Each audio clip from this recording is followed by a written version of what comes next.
इसी तरह हजरत इब्ने अब्बास एक मर्तबा साथ थे, फरमाया या गुलाम, ए गुलाम, मैं तुम्हें चंद कलिमात सिखाता हूं, हाँ याद रखो इसको अच्छी तरह।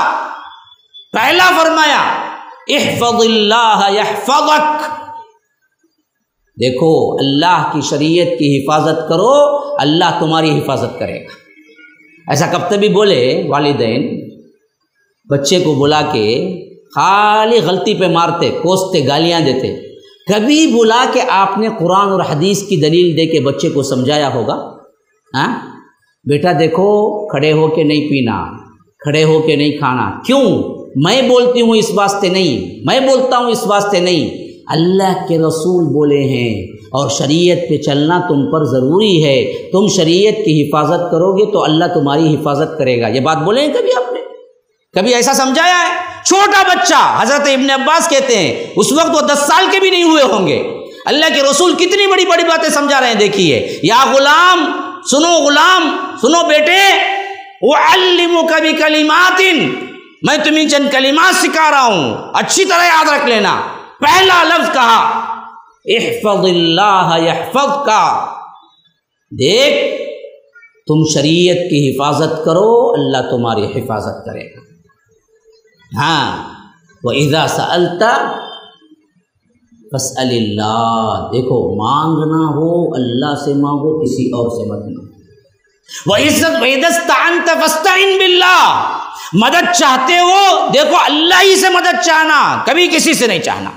ऐसा किसी से बोले आप किसी बच्चे को छोटे, बेटा देखो कभी किसी से कुछ मांग, जो ज़रूरत है ना अल्लाह से मांगो, ना बाप बाप से भी मत मांगो, अल्लाह से मांगना सिखाओ। सबसे पहले बच्चे को अल्लाह सिखाओ लफ्ज़, हम सिखाते ही नहीं। हम खाली क्या हैं, गालियाँ बकते या नहीं तो मारते, समझते कि बच्चा खुद सीख जाए। कैसे सीखेगा जी? हाँ, बच्चे का अदब और एहतराम करना, हत्ता कि अपने बेटों को हमेशा, अपनी बेटियों को हमेशा आओ जाओ बोलो, अरे जारे मत बोलो, उसे भी इज्जत दो, तब वो इज्जत भी देगा तुम्हें। तो फरमाया कि बच्चे को इज़स्तअनत फस्तईन बिल्लाह, मदद मांगो तो अल्लाह से मांगो।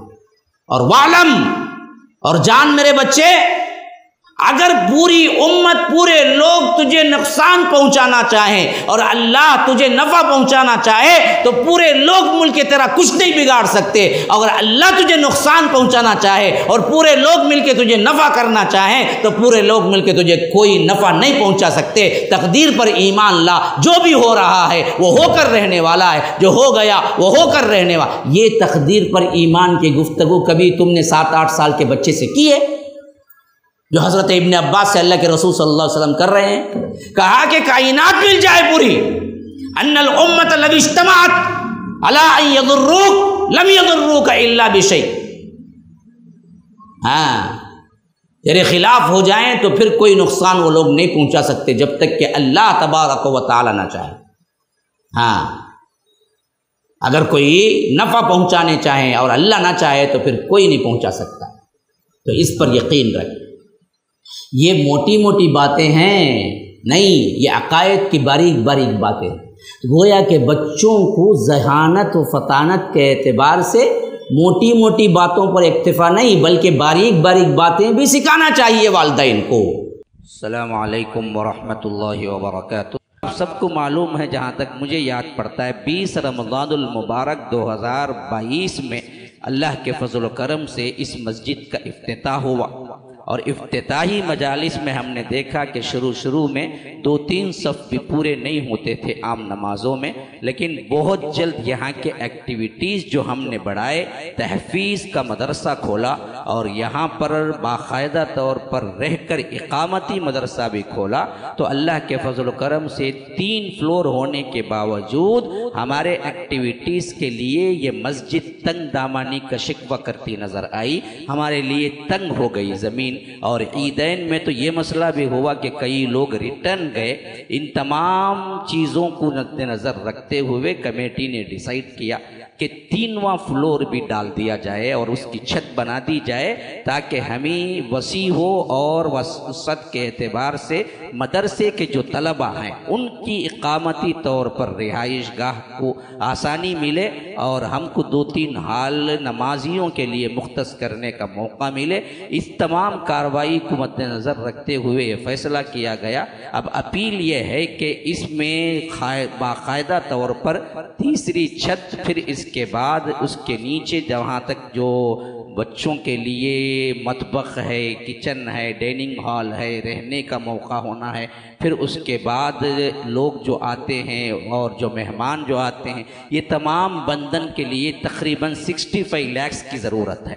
आप तमाम से गुजारिश ये है कि इस जुमा का भी उसी के लिए ख़ास किया जाने वाला है और जो लोग अभी शुरुआत को 15 लाख की सख्त ज़रूरत है, रमज़ानुल मुबारक के इख्तिताम तक हम इसको भी ख़त्म करना चाहते हैं।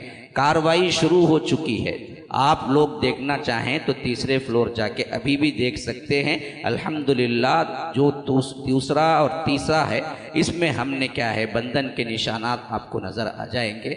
अब जो चौथा और उसके ऊपर बनने का है, आप तमाम लोग आगे आएँ और इस मामले में मदद करें, जो हो सकता है दें। और कोई जिम्मेदारी लेना चाहता है सीलिंग की हो या उसके अंदर फैन की या लाइट जो भी हो, आप लोग उसके लिए भी अलग से आ सकते हैं।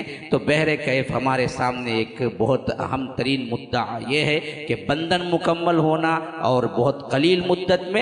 दूसरी बात, बजट थोड़ा बड़ा है, 65 लाख की ज़रूरत है। तो इंशाअल्लाह जैसे पहले आप लोग आगे आए वैसे ही आगे आए, ताकि हमारी ये मस्जिद के अंदर एक्टिविटीज़ और ज़्यादा हों। इंशाअल्लाह आलिमियत के कोर्स के लिए भी हम सोच रहे हैं, अगर बड़ी जगह मिल जाएगी तो वो चीज़ भी हम शुरू करेंगे। बाजू की जगह भी आई थी लेकिन हमारे पास पैसा नहीं था, इस वास्ते हम रुक गए। बिल्कुल लगी हुई जगह आई थी सेल्स के लिए, लेकिन हमारे पास उतनी रकम नहीं थी तो हम उसके लिए जवाब दे दिए। तो बहरे कैफ अब तो ये मुद्दा है कि हम दरअसल पहले ये फ्लोर मुकम्मल करें। तो आप लोगों से आपको ये इल्तिजा है कि अल्लाह की राह में आइए। जहाँ नई मस्जिद के लिए ये बात आई है, मन बना लिल्लाहि मस्जिदन बनल्लाहु लहु बैतन फिल जन्ना, वैसे ही याद रखिए मस्जिद की बंधन के लिए भी ये बात साबित है कि अल्लाह ताला उसके लिए भी जन्नत में एक घर बनाता है। अल्लाह तबारक व तआला हमें इस पर अमल करने वाला बनाए। फ़जज़ाकुमुल्लाहु अहसनल जज़ा वस्सलामु अलैकुम व रहमतुल्लाहि व बरकातहू।